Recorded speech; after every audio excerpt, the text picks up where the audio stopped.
এখন দাঁড়িয়েছি Farakka bridge cross করে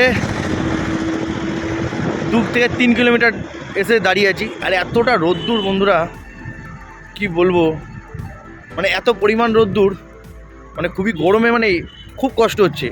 এত হাইওয়েতে পরিমাণ, আমি বলো এই যে গরমকাল এখন বিকেলবেলা রাইড করো, কেন সকালে যদি কারো রাইডিংয়ে বেরোনোর ইচ্ছা থাকে সকালবেলা করো না ভাই।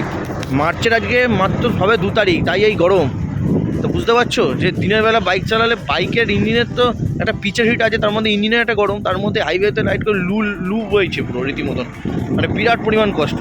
তো চলো এখান থেকে আর ডেস্টিনেশন আমাদের হচ্ছে, আমি যেখানে যাবো এখান থেকে হচ্ছে প্রায় 162 কিলোমিটার, 162 থেকে 165 হবে।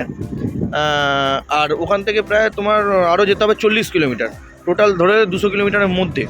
তো এখন একটুখানি দাঁড়িয়েছি, একটুখানি এখানে একটা গাছের ছাওয়া পেয়ে দাঁড়িয়েছি, তারপর এখান থেকে বেরোবো একটুখানি আরও 10-15 মিনিট করতে।